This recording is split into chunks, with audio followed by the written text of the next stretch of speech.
Hello everyone, welcome to our YouTube channel APC academy. आज हम discuss करेंगे एचपीसीईटी में पूछे गए प्रीवियसली क्वेश्चंस और आज हम केमिस्ट्री के क्वेश्चन जो है वो डिस्कस करने जा रहे हैं। फर्स्ट क्वेश्चन देखते हैं। फर्स्ट क्वेश्चन क्या पूछा गया है। First question is calculate the number of atoms in 52 gram of helium. 52 gram of helium में बताने हैं आपने कितने नंबर ऑफ एटम प्रेजेंट है। मीन्स यहाँ पे सबसे पहले आपको नंबर ऑफ मोल्स निकालने पड़ेंगे। नंबर ऑफ मोल्स कैसे निकालते हैं? Given mass upon molecular mass. Given mass की बात करें, गिवन मास कितना दिया है? गिवन मास दिया है यहाँ पे 52 ग्राम और मॉलिक्यूलर मास रहता है 4। 4 से आप इसको डिवाइड करोगे, आपके पास आ जाएगा 13।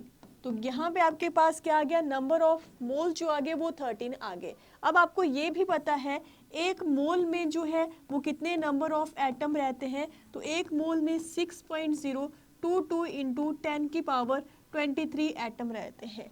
अगर एक मोल में इतने एटम रहते हैं तो 13 मोल में कितने एटम रहेंगे? 13 इंटू 6.022 इंटू 10 की पावर 23। जब आप इससे इसको मल्टीप्लाई करोगे आपके पास आंसर आ जाएगा 78.286 इंटू 10 की पावर 23। अब आप ऑप्शन में आपके पास जो है 10 की पावर 24 में दिया है, तो आप इसको अरेंज कर सकते हो और आपके पास आंसर आ जाएगा 7.8286 इंटू 10 की पावर 24। तो यहाँ पे करेक्ट ऑप्शन क्या आ गया? ऑप्शन नंबर ए जो है यहाँ पे क्या है? करेक्ट है। नेक्स्ट क्वेश्चन की बात करें। नेक्स्ट क्वेश्चन है हमारे पास, which of the following species does not show a disproportionation reaction. तो डिसप्रोपोर्शनेशन रिएक्शन कैसी होती है? जहां पे आपके पास ऑक्सीडेशन और रिडॉक्स स्पॉन्टेनियसली अकर करती है। जहाँ पे ऑक्सीडेशन भी होती है, रिडक्शन भी होती है, उस रिएक्शन को क्या बोलते हैं? डिसप्रोपोर्शनेशन रिएक्शन बोलते हैं। तो मीन्स यहाँ पे आपको ऑक्सीडेशन पता है क्या होता है? जब इंक्रीज्ड ऑक्सीडेशन स्टेट हो जाती है तो ऑक्सीडेशन होता है। डिक्रीज्ड ऑक्सीडेशन स्टेट जब होती है तो वहाँ पे क्या होती है? रिडक्शन होती है। ठीक है। तो ClO4 में अगर हम बात करें क्लोरीन की ऑक्सीडेशन स्टेट की, तो यहाँ पे क्या होगा? यहाँ पे आपके पास क्लोरीन की निकालोगे x -8 -1 x आ गया +7, x क्या आ गया? +7 आ गया। तो x +7 है, उससे इंक्रीज्ड वहां पे ऑक्सीडेशन नहीं हो सकती क्योंकि क्लोरीन की मैक्सिमम ऑक्सीडेशन स्टेट जो है वो +7 ही होती है। +8 में वो एग्जिस्ट नहीं करता है, इसलिए यहाँ पे रिडक्शन तो हो सकती है लेकिन ऑक्सीडेशन नहीं हो सकती, इसलिए यहाँ पे ये इस रिएक्शन के अंडरगो नहीं जाता है। हमारे पास करेक्ट ऑप्शन आ जाएगा ऑप्शन नंबर ए। बाकियों की अगर हम बात करें ClO2 नेगेटिव की, तो यहाँ पे ये इस रिएक्शन के अंडर को चला जाएगा क्योंकि इसकी आप अगर ऑक्सीडेशन स्टेट निकालोगे तो कितनी आ जाएगी? +1 ऑक्सीडेशन स्टेट आ जाएगी। इंक्रीज्ड ऑक्सीडेशन स्टेट यहाँ पे हो जाएगी तो ये तो शो करेगा आपके पास, डिक्रीज्ड भी शो करेगा, इंक्रीज भी शो करेगा। ClO3 नेगेटिव की बात करें तो यहाँ पे क्या आ जाएगा? x -6 -1 x आ गया +1। यहाँ पे वो इंक्रीज्ड ऑक्सीडेशन स्टेट शो कर सकता है तो ये तो जाएगा। लास्ट वन की बात करें ClO नेगेटिव, तो यहाँ पे भी आपके पास क्या होगा? ये इंक्रीज्ड ऑक्सीडेशन स्टेट शो कर सकता है तो ये भी इसके अंडर गो जाएगा। ठीक है। मीन्स यहाँ पे आपके पास करेक्ट ऑप्शन जो है वो है ClO4 नेगेटिव। ये डिसप्रोपोर्शनेशन रिएक्शन जो है वो शो नहीं करता है। नेक्स्ट क्वेश्चन की बात करें, the gas leaked from a storage tank of the union carbide plant in Bhopal gas tragedy. बहुत इंपॉर्टेंट गैस है, बहुत इंपॉर्टेंट क्वेश्चन है कि भोपाल गैस ट्रेजेडी में कौन सी गैस जो है वो आपकी रिस्पॉन्सिबल होती है। तो यहाँ पे आपके पास ऑप्शन दिया है phosgene, second one ammonia, third one methyl amine, third one methyl isocyanate. तो यहाँ पे मेन गैस जो रिस्पॉन्सिबल होती है वो है मिथाइल आइसोसाइनेट। फॉर्मूले की बात करें तो ये फॉर्मूला रहता है CH3N double bond C double bond O। तो फॉर्मूला भी पूछ लिया जाता है कि भोपाल गैस ट्रेजेडी में मेन गैस जो रिस्पॉन्सिबल है वो कौन सी है। तो ये जो है वो मेन गैस रिस्पॉन्सिबल होती है in Bhopal gas tragedy. Clear हुआ? नेक्स्ट वन क्वेश्चन की बात करें। नेक्स्ट वन क्वेश्चन है हमारे पास, 10 volume of di hydrogen gas react with 5 volume of di oxygen gas, how volume of water vapour would be produce. या कितने नंबर ऑफ वॉल्यूम जो रहेगा वाटर वेपर जो है वहां पे प्रोड्यूस होगा। तो क्या क्या बोला है? 10 वॉल्यूम जो है वो डाई हाइड्रोजन गैस का है और वो रिएक्ट कर रहे हैं किसके साथ? 5 वॉल्यूम ऑफ डाई ऑक्सीजन के साथ। तो आपने बताना है कितने नंबर ऑफ वाटर मॉलिक्यूल जो है यहाँ पे प्रोड्यूस होंगे। तो बैलेंस कर लो, यहाँ पे आपके पास 20 हाइड्रोजन है, तो 20 हाइड्रोजन कैसे होंगे, जब आप 10 से इसको मल्टीप्लाई करोगे। ऑक्सीजन कितने हैं, 10 है, 10 ही ऑक्सीजन है, तो मीन्स यहाँ पे कितने वाटर मॉलिक्यूल प्रोड्यूस होंगे, यहाँ पे आपके पास 10 वाटर मॉलिक्यूल जो है वो प्रोड्यूस होंगे। तो ऑप्शन नंबर ए जो है यहाँ पे क्या हो जाएगा, करेक्ट हो जाएगा। Next question is galvanisation is applying A coating of, galvanisation में किस चीज की कोटिंग की जाती है। ऑप्शन है lead, second one copper, third one carbon and fourth one zinc. तो आपको पता है गैल्वेनाइजेशन जो है उसमें कौन सी लेयर कोट करवाई जाती है, जिंक की लेयर जो है वो कोट करवाई जाती है ऑन द आयरन सरफेस, उसको रस्टिंग से प्रिवेंट करने के लिए। ठीक है, तो यहाँ पे क्या आएगा आपका, जिंक की लेयर आएगा, which is option number D. Next one question number 6, which of the following is not an ore of iron. आपने बताना है इनमें से कौन सा जो है वो आयरन का ओर नहीं है। ऑप्शन दी है hematite, second one magnetite, third one siderite and fourth one bauxite. Hematite की बात करें तो हेमेटाइट का फॉर्मूला रहता है Fe2O3। मैग्नेटाइट की बात करें, मैग्नेटाइट का फॉर्मूला रहता है Fe3O4। सिडेराइट की बात करें, सिडेराइट का फॉर्मूला रहता है FeCO3। बॉक्साइट की बात करें, बॉक्साइट का फॉर्मूला रहता है Al2O3.2H2O। अब इनमें से किसमें आपका आयरन प्रेजेंट नहीं है, जिसमें आयरन प्रेजेंट नहीं है वो आयरन का ओर नहीं है। तो मीन्स यहाँ पे आपके पास करेक्ट ऑप्शन जो आगी वो आगी ऑप्शन नंबर डी। ये जो है वो आयरन का ओर नहीं है, ये किसका ओर है, ये एल्युमिनियम का ओर है। ठीक है, नेक्स्ट वन क्वेश्चन की बात करते हैं। Next one question is surface tension in SI unit is expressed as. Surface tension के SI यूनिट यहाँ पे पूछे गए हैं, तो आपको पता है सरफेस टेंशन जो रहता है वो क्या रहता है, F/L। ठीक है, surface tension is equal to F/L। F क्या है, न्यूटन, लेंथ क्या है, मीटर, तो यहाँ पे क्या आ गया, newton per metre, which is option number C. तो ऑप्शन नंबर सी यहाँ पे क्या हो गया, करेक्ट हो गया। Next one question number 8, the conductivity of 0.20 molar solution of KCl at 298 Kelvin is 0.0248 Simon पर सेंटीमीटर स्क्वायर। ठीक है, साइमन पर सेंटीमीटर स्क्वायर है। कैलकुलेट इट्स मोलर कंडक्टिविटी, आपने क्या निकालना है, मोलर कंडक्टिविटी यहाँ पे कैलकुलेट करनी है। तो कैसे करोगे, आपको पता है मोलर कंडक्टिविटी जो रहती है वो क्या होती है, K conductivity into 1000 upon concentration. तो कंडक्टिविटी जो है वो आपके पास गिवन है, कितनी कंडक्टिविटी गिवन है, 0.0248। ये कंडक्टिविटी गिवन है, कंसंट्रेशन भी गिवन है, कितनी कंसंट्रेशन गिवन है, 0.20। सॉल्व कर लो, इसको सॉल्व करोगे तो क्या आ जाएगा, 248 इंटू 1000 इंटू 20, डेसिमल हटाया 100 अपॉन 20 इंटू 1000। तो 2 0 से 2 0 कैंसिल आउट, 2 0 से 2 0 कैंसिल आउट, 0 से 0 कैंसिल आउट, 2 एकम 2 तो 2 4, 2 चौके 8, तो कितना आ गया, 124 साइमन सेंटीमीटर स्क्वायर पर मोल। ऑप्शन नंबर ए जो है यहाँ पे क्या है आपके पास, करेक्ट है। तो मोलर कंडक्टिविटी जो रहेगी वो आप इस फॉर्मूले से निकाल सकते हो। क्लियर। नेक्स्ट वन क्वेश्चन की बात करें, so next question is which of the following will have the most negative electron gain enthalpy. सबसे ज़्यादा ये क्वेश्चन पूछा जाता है कि electron gain enthalpy, electron affinity जो है वो सबसे ज़्यादा किसकी रहती है। तो यहाँ पे अगर हम बात करें, कन्फ्यूजन आपका सिर्फ फ्लोरीन और क्लोरीन के केस में रहता है। वैसे आपको पता है इलेक्ट्रॉन गेन एंथैल्पी जो है वो लेफ्ट टू राइट इंक्रीज करती है। मीन्स कितनी कैपेसिटी होती है उसको इलेक्ट्रॉन गेन करने की, जब इलेक्ट्रॉन गेन करता है कितने अमाउंट ऑफ एनर्जी वो रिलीज करता है, तो वो उसकी इलेक्ट्रॉन गेन एंथैल्पी रहती है। तो यहाँ पे आपके पास नाइट्रोजन इधर आता है, फॉस्फोरस, ऑक्सीजन, सल्फर, यहाँ पे इस तरह से आएंगे। तो ये तो आपके वैसे ही इनकी कम ही होगी। यहाँ बचा फ्लोरीन और क्लोरीन। तो फ्लोरीन और क्लोरीन में किसकी इलेक्ट्रॉन गेन एंथैल्पी होगी, तो यहाँ पे एक्सेप्शन है, क्लोरीन की इलेक्ट्रॉन गेन एंथैल्पी जो रहती है वो ज़्यादा रहती है एज कम्पेयर टू फ्लोरीन से, क्योंकि क्लोरीन का साइज जो रहता है वो क्या रहता है, वो लार्जर साइज रहता है। फ्लोरीन के साइज की बात करें, इसका स्मॉल साइज है। तो जब इसका लार्जर साइज है इजिली यहाँ पे इलेक्ट्रॉन जो है वो एंटर कर जाता है, इजिली इलेक्ट्रॉन एंटर कर जाएगा, इसलिए इसकी इलेक्ट्रॉन गेन एंथैल्पी जो है वो क्या रहेगी, ज़्यादा ही रहेगी। यहाँ पे इसका साइज क्या है, साइज स्मॉल है, यहाँ पे इसके पास इतनी कैपेसिटी नहीं है कि इलेक्ट्रॉन यहाँ पे एंटर हो सके, ठीक है। इसीलिए क्या है यहाँ पे क्लोरीन की इलेक्ट्रॉन गेन एंथैल्पी जो है वो क्या होगी, वो ज़्यादा होगी एज कम्पेयर टू फ्लोरीन से।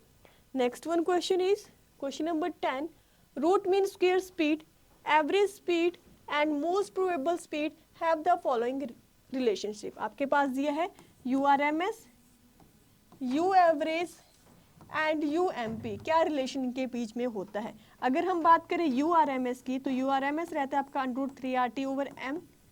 U एवरेज की बात करें ये होता है आपके पास √2RT/πm। UMP की बात करें ये रहता है आपके पास √2RT/m। ये रिलेशन के बीच में रहता है, ठीक है। अच्छा यू एवरेज 8 होता है ना, तो इनके बीच में जब आप निकालोगे तो आपके पास क्या आ जाएगा, ऑब्वियसली √3 की वैल्यू ज़्यादा होगी, यहाँ पे 8/π है, इसकी वैल्यू कम होगी और इसकी वैल्यू सबसे कम रहेगी। तो यहाँ पे क्या होता है आपके पास URMS जो है वो ज़्यादा होता है as compared to U average, as compared to U most probable, क्योंकि जब आप इसकी वैल्यूज कैलकुलेट करोगे, √3 की वैल्यू कैलकुलेट करोगे 1.73 आपके पास आएगा, इसकी वैल्यू कैलकुलेट करोगे 1.598 आएगा, इसकी वैल्यू कैलकुलेट करोगे 1.414 आएगा, ठीक है। फर्दर इसको और सिंप्लीफाई करने के लिए आप इसको 1.414 से डिवाइड कर सकते हो तो वो वैसे भी आ जाएगा, ठीक है। तो सबसे ज़्यादा आपके पास किसकी वैल्यू रहती है, URMS की सबसे ज़्यादा रहती है, उसके बाद U एवरेज की है, सबसे कम जो है वो मोस्ट प्रोबेबल स्पीड की रहती है। तो ये रिलेशन बहुत इंपॉर्टेंट है, ये याद में रखना है आपने, क्या रिलेशन इनके बीच में रहता है। Next one question is, for the reaction A plus 3B forms C, the rate is given by under the order of the reaction is R is equal to AB का पावर क्यूब। आपने यहाँ पे बताना है order of reaction यहाँ पे क्या रहेगा। तो सबसे पहले तो रेट लिखने आना चाहिए। रेट हम कैसे लिखते हैं, rate is equal to rate constant product of the molar concentration of reactant raise to the power of their stoichiometric coefficient. और ऑर्डर क्या रहता है, जो पावर्स रहती है पावर्स को ऐड ऑन करो वो उसका ऑर्डर आ जाएगा। तो A की पावर में 1 है, B की पावर में 3 है, तो 1 + 3 क्या आ गया 4। तो ऑर्डर ऑफ रिएक्शन क्या आ गई 4 आ गई। तो ऑप्शन नंबर डी जो है यहाँ पे करेक्ट है। इस तरह से यहाँ पे ऑर्डर ऑफ रिएक्शन जो है वो हम कैलकुलेट करते हैं। नेक्स्ट वन क्वेश्चन की बात करें, question number 12, which of the following hydride are also called saline hydride, कि किसको हम सेलाइन हाइड्राइड्स बोलते हैं। ऑप्शन ए है ionic hydride, second one covalent, third one metallic and fourth one none of the above. तो अगर हम बात करें सेलाइन हाइड्राइड्स की तो यहाँ पे आपके पास मोस्ट रिएक्टिव मेटल जो रहते हैं वो बॉन्ड बनाते हैं किसके साथ, हाइड्रोजन के साथ। मोस्ट रिएक्टिव मेटल जो है वो बॉन्ड बनाते हैं किसके साथ, हाइड्रोजन के साथ। तो उनको क्या बोला जाता है, उनको बोला जाता है सेलाइन हाइड्राइड। तो यहाँ भी आपके पास क्या होगा, जैसे आपके पास मोस्ट रिएक्टिव सोडियम हो गया, सोडियम हाइड्रोजन के साथ बॉन्ड बनाएगा तो उसको क्या बोलेंगे, सेलाइन हाइड्राइड बोलेंगे। और यहाँ पे ये जो NH टाइप के हाइड्राइड होते हैं वो कैसे होते हैं, ये आपके आयनिक नेचर के होते हैं। आयनिक कब बनता है, जब complete transfer of electron, sodium जो है यहाँ पे कंप्लीट ट्रांसफर ऑफ इलेक्ट्रॉन कर लेगा तो यहाँ पे क्या बनेगा आपके पास आयनिक बनेगा। कोवलेंट कब बनता है, नॉन मेटल अगर होते तो वहाँ पे क्या बनना था, कोवलेंट बनना था। मेटालिक कब बनता है, मेटल के बीच में जो बनता है वो आपका मेटालिक रहता है। तो यहाँ पे सेलाइन हाइड्राइड पूछे तो क्या हो जाना था, ऑप्शन नंबर ए जो है यहाँ पे होना था करेक्ट। नेक्स्ट वन क्वेश्चन की बात करें, question number 13, what is Boyle's law, कि बॉयल्स लॉ जो है वो क्या है आपके पास, तो आपने पढ़े हैं बॉयल्स लॉ क्या रहता है। बॉयल्स लॉ के अकॉर्डिंग टेम्परेचर जो है वो कांस्टेंट रहता है।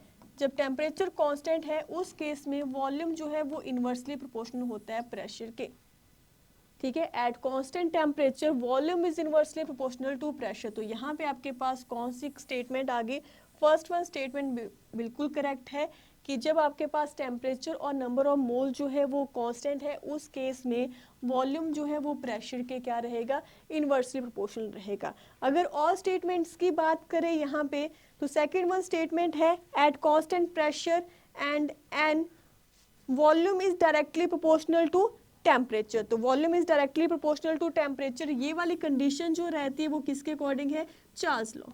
चार्ल्स लॉ के अकॉर्डिंग वॉल्यूम जो है वो क्या है? वो डायरेक्टली प्रोपोर्शनल है टेम्परेचर के। नेक्स्ट वन बात करें, नेक्स्ट वन बोला है कांस्टेंट प्रेशर है, उस केस में वॉल्यूम जो है वो डायरेक्टली प्रोपोर्शनल है नंबर ऑफ मॉलिक्यूल्स के। ये वाली स्टेटमेंट जो है वो किसके अकॉर्डिंग है? एवोगैड्रो के अकॉर्डिंग ये स्टेटमेंट है।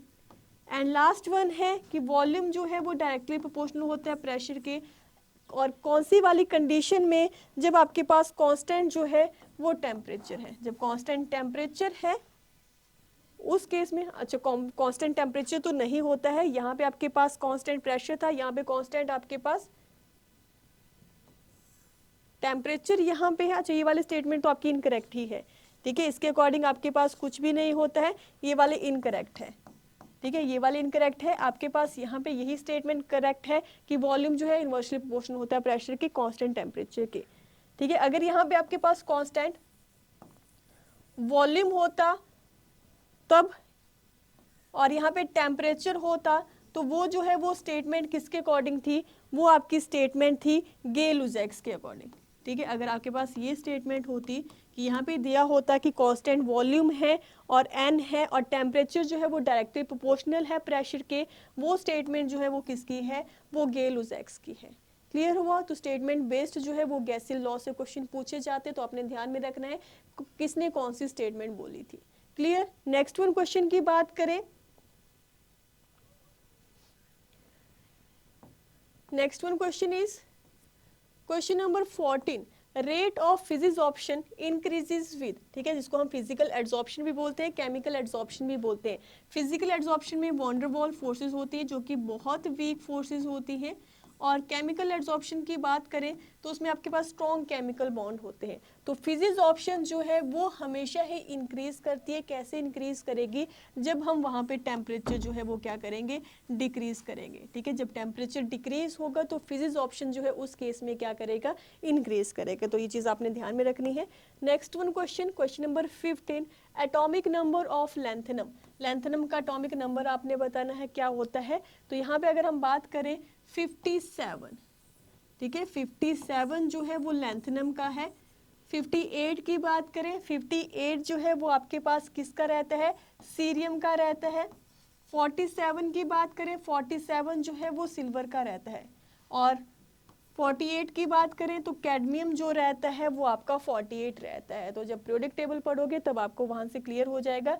ये सारे जो है वो आपके डी ब्लॉक के एलिमेंट्स रहते हैं। ये डी ब्लॉक का है, ये भी डी ब्लॉक का है। लैंथेनम से आपका एफ ब्लॉक जो है वो स्टार्ट हो जाता है। सीरियम जो है ये आपका एफ ब्लॉक के एलिमेंट है, ठीक है। तो एफ ब्लॉक, एस ब्लॉक, उनकी आपकी इलेक्ट्रॉनिक कन्फिगरेशन भी पूछ जाती है, तो वो भी आपने ध्यान में रखनी है। नेक्स्ट वन क्वेश्चन की बात करें, next one question is question number 16, the group having iso electronic species. आपने बताना है वो ग्रुप जहाँ पे आइसो इलेक्ट्रॉनिक स्पीसीज है। आइसो इलेक्ट्रॉनिक आपको पता है कौन सी होती है? जहाँ पे सेम नंबर ऑफ इलेक्ट्रॉन रहते हैं। जहाँ पे सेम नंबर ऑफ इलेक्ट्रॉन रहेंगे वो कैसी होंगी? वो आइसो इलेक्ट्रॉनिक स्पीसीज होंगी। O2 नेगेटिव की बात करें 10 इलेक्ट्रॉन है। F नेगेटिव की बात करें 10 इलेक्ट्रॉन है। Na पॉजिटिव की बात करें 10 है। Mg2 पॉजिटिव की बात करें 10 है। तो यहाँ पे सारे क्या है? सेम नंबर ऑफ इलेक्ट्रॉन है। सेम नंबर ऑफ इलेक्ट्रॉन, तो ये कैसी है? आइसो इलेक्ट्रॉनिक स्पीसीज है। इसमें देखते तो 8 एक 9 होने थे, 10, इसमें 11, इसमें तो वैसे ही आपके इनकरेक्ट हो गया। इसमें देखते 10 10, लेकिन इसमें आपके 11 और उसमें आपके 13 इलेक्ट्रॉन, तो ये भी आपका इनकरेक्ट है। इसमें देखोगे तो कितना आएगा? 9, इसमें देखोगे 10, इसमें देखोगे 10, इसमें देखोगे 10, तो इस केस में ये भी आपका इनकरेक्ट है। तो जहाँ पे सेम नंबर ऑफ इलेक्ट्रॉन्स रहेंगे वही आपके पास आइसो इलेक्ट्रॉनिक स्पीसीज रहेंगी। क्लियर?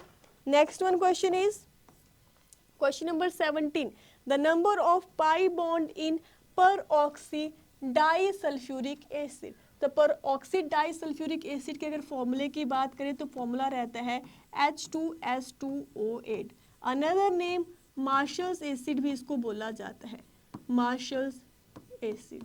स्ट्रक्चर की बात करें, स्ट्रक्चर बनाना आना चाहिए तभी आप बता सकते हो सिग्मा बॉन्ड और पाई बॉन्ड। तो स्ट्रक्चर की बात करें, स्ट्रक्चर कैसा रहेगा? यहाँ पे SOOS,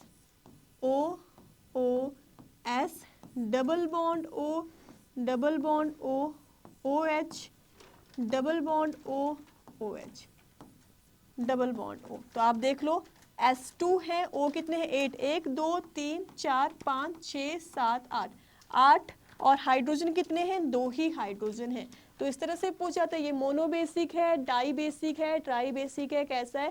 तो यहाँ पे 2 ही OH है, 2 OH से 2 H पॉजिटिव आप रिप्लेस कर सकते हो, तो ये आपका डाई बेसिक नेचर का होता है। नेक्स्ट वन अगर हम बात करें यहाँ पे पाई बॉन्ड पूछे हैं, आपको पता है सिंगल वाले बॉन्ड जो रहते हैं वो सिग्मा बॉन्ड रहते हैं, जहाँ पे डबल होता है वहाँ पे एक सिग्मा एक पाई होता है, जहाँ पे ट्रिपल बॉन्ड होते हैं वहाँ पे एक सिग्मा 2 पाई होते हैं। तो यहाँ पे डबल बॉन्ड है तो पाई, एक पाई, दूसरा, तीसरा एंड चौथा पाई।